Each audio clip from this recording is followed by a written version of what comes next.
The rain has stopped, so I think I can be audible. And we have one less dignitary here on stage to recognize. Now, can you hear me? Is it clear, audible, or am I too soft? Good morning, everyone, to Mr. Sanjay Jaju, the very able Secretary of Information Broadcasting, with whom I've had the privilege of working in a somewhat different capacity when he was in the Ministry of Defense, and it just tells you the diversity and the flexibility of the experiences that civil servants have.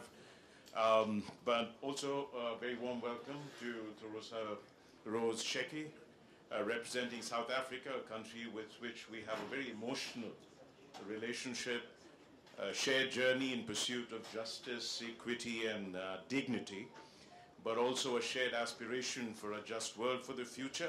A lot of this will get reflected in our cinema. To Rishi Mehta, who's of course a great filmmaker, and though I haven't seen, I have to confess, Delhi Crimes, but I've heard great things about it. So very warm welcome to you. Also to Ravi J, the producer, people who actually make it possible for us to be here, to the members of the Indian delegation from Federation of Indian Chamber of Commerce and Industry. I hate saying FICCI. Also to those from CII, Confederation of Indian Industry, who might be here, who might not be here, to producers, people who actually are the reasons we are here, from the film fraternity from around the world, and in particular from India. Thank you all for lighting up our lives with all the wonderful work that you do. And it is really a great pleasure to be back in Cannes despite this awful weather, which, and to those of you who are here for the first time, we assure you, you normally are welcomed by blue skies and clear weather. As I'd like to say to Mrs. Jaju, that it is not something that we normally experience, but I think nothing will take away from the warmth, the buzz, the excitement of the greatest film festival in the world. I've been coming here for, of course, for 3 years, but I have to say this is clearly the best organized Indian presence here. The Bharat Pavilion, re-christened, reimagined, redesigned, and as you've just heard, it's fascinating thought behind this is truly a wonderful thing to see, as also I think the content of the Indian Pavilion, but also what went behind it. I've seen this year in particular the manner in which the Ministry of Information Broadcasting, the NFTC, the other chambers have worked to put our presence here in the festival. It's a reflection of your leadership, Sanjay, for the way you have put together and the effort you're really making to promote Indian cinema. You just had an excellent interaction with the embassies around the world to see how we can leverage not just the film festivals, but also different other methods and channels to promote greater collaboration, but also promote Indian cinema abroad. So I think what we are seeing here today is a reflection of your vision and your leadership. So thank you very much.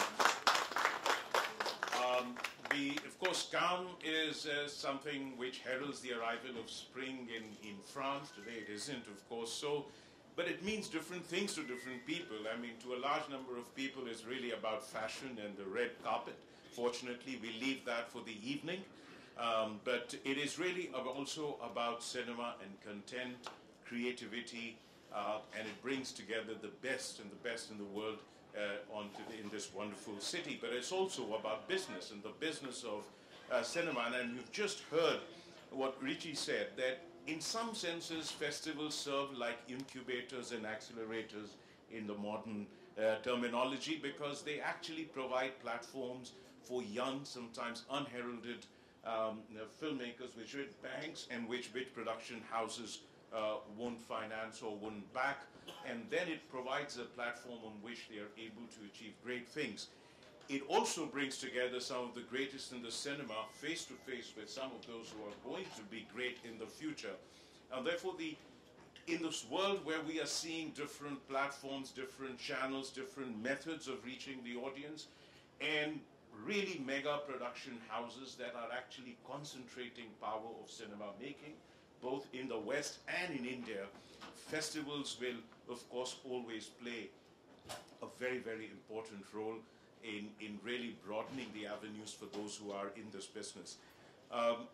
This is a very special year, of course, for us. After 30 years, 3 decades, we'll have a film in the competition section. It's particularly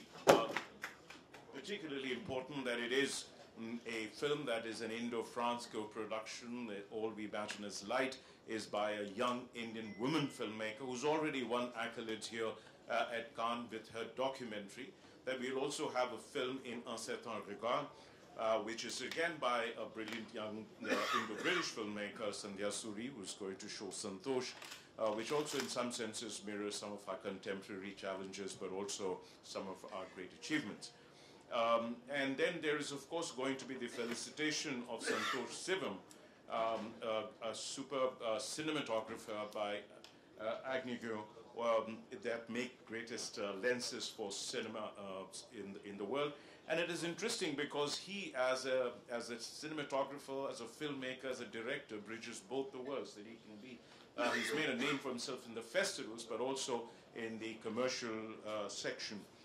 But I would like to say that even as we speak about the importance of the presence of a cinema in the competition section today and in Un Certain Regard, it doesn't really necessarily reflect the quality, the scale of cinema making and the craft in India, because in the course of those past 30 years, we've seen really Indian cinema grow, and grow considerably in narrative, in its vocabulary, in its craft, in the themes it chooses, and in the manner in which it has evolved as a medium of storytelling, of capturing the extraordinary diversity of Indian experiences as India is going through a profound transformation in the past 3 decades. But it is also a point in time where we are seeing an extraordinary growth in the popularity of Indian cinema, and we have just seen some of those astonishing figures of the revenues that some of our more popular movies have drawn abroad. And I can tell you from our own experiences here that in the last 1 year, we saw certain movies opening in Paris to 16 full shows on the first day, running for several weeks together. We've seen at a museum, Quai Branly, an extremely successful exhibition on Bollywood, 75 years journey of Bollywood, at one of the most prestigious museums in Paris. And what's interesting is that Indian Bollywood musicals are running to full houses for weeks in Paris and some other cities, drawing full houses in theaters which have 2,000, 3,000 seats. Just a glimpse of what is happening with this. And this is going around, I really think, in parallel with the attention that India is getting in the world today. Geopolitically, economically, in terms of its philosophical contribution, in terms of its thoughts and ideas, and the role that it will play in a multipolar world of great uncertainty as we transition from an existing international order into a new order. So all of these things get linked, and therefore it becomes very important for us to have a greater presence abroad as far as cinema is concerned. So it's also for Cannes and other film festivals to recognize this reality, because no film festival in the world can call itself global or international without a significant presence of Indian cinema. Because there is no other country and there is no other film industry which expresses itself in so many different languages, in so many different idioms, so many different crafts, and tells such extraordinary stories of human experiences and human emotions that are universal. No other country is, in a sense, the microcosm of the world, its successes, its failures, its hopes, its aspirations, its triumphs, its tragedies, and where the transitions and the turbulence and the challenges are reflection of all that is happening in the world. But we have to do our part too. And I think we are seeing that change. We have to be far more engaged, far more engaged as government, as the Film Producers Association that Mr. Bhuvan Lal runs, as the big houses, the big business houses, the big film production houses that seem to be always absent because from festivals because they run their own particular channels of reaching the world. But I think it's very important for us to do our bit as well in enhancing our presence, and I'd like FICCI and CII in particular to evaluate what has been the impact insofar as our presence from the business perspective is concerned in terms of, in various festivals. Because there is a very important business dimension to it. It supports livelihood in India. It supports the economy. And there are three different dimensions, which Secretary also mentioned, of this aspect. One, of course, is that we can do more co-productions. India and France, of course, are great partners in this endeavor. Two countries with very distinct cultures and tradition of filmmaking, great pride in what they are, resistant to the encroaching embrace of the power of Hollywood in the world. So this is something that we need to do more and more, not just with France, but with others. We, of course, have to be able to do more in terms of marketing and using now the power of AI, the power of different digital platforms, the fact that you have people now, phones on every palm, and this is something with language learning models. You can do immediate translations or immediate dubbing of films in so many different languages that it is now cost effective to be able to reach the entire world. Likewise, I would tell the foreign producers here, you need to be present in Goa. You need to be present in Indian Film Festival of India. Why?